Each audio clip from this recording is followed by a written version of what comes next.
As you can see, I've already shown all my working out here. I'll just talk you through it. So part A, we're proving this identity. And clearly I'm going to start on the left-hand side because there's a lot of different things we can do here. I've decided to rewrite the sec squared as 1 over cos squared. And I've decided to rewrite the tan squared as sine squared over cos squared, just because I prefer working with sines and coses. It's not the only way, there are other things you could do, but that's what I've chosen to do. The downside to that is I've now got this awkward thing where I've got these fractions inside another fraction, which I don't like. So I'm going to tidy that up a little bit. The way I'm going to do that is I'm going to multiply by cos squared, because that's going to cancel this out and leave me with just a 1 on the top. Clearly I can't just do that to the numerator though, I need to times the denominator as well, which is also helpful because that's going to cancel this cos squared out.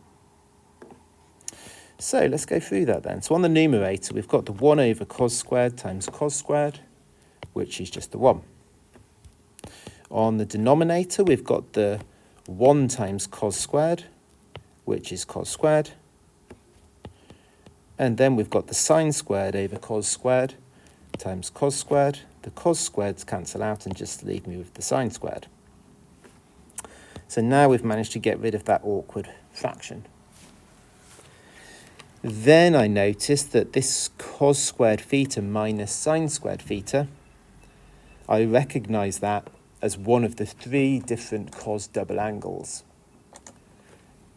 Remember, cos 2 theta can either be cos squared minus sine squared, or 2 cos squared minus 1, or 1 minus 2 sine squared. So I've recognised that as one of the cos double angles, so I've swapped it for cos 2 theta. And then we've got the 1 over cos 2 theta, which is the sec 2 theta, which was what we needed to show. Then for part B, it says hence. So I'm going to be using what I've just done. And I'm comparing what I've just done with what we've got here. And I'm noticing that they're more or less exactly the same thing, with the exception that instead of a theta, we've got a 2x. So the theta has been replaced with 2x, which means that 2 theta would be replaced with 4x. Just to repeat that, if I put a 2x here and here, then this is going to be 2 lots of 2x, which is 4x. So I'm replacing that sec squared 2x over 1 minus tan squared 2x with sec 4x. The minus 2 is still there and the 0 is still there. I've then added the 2 to both sides, so sec 4x is equal to 2.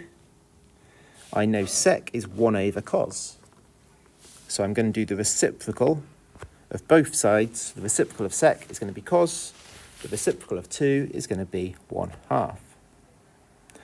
I've then done cos inverse of 1/2, which is pi over 3. I'm now going to draw my graph to find other solutions. And I've drawn my graph all the way up to 2 pi. The reason why I've done that, rather than pi over 2, is because I know in a minute I'm going to be dividing by 4. So I want to find 4 times as many solutions as I normally would. So that's why I've drawn the graph up to 2 pi. Let's look at the graph in a little bit more detail. So we know that this is the half here. We know that this angle here is the pi over 3.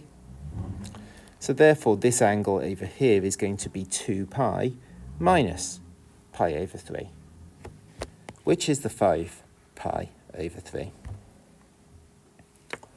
Then we're going to divide both of those by 4, so we get pi over 12 and 5 pi over 12.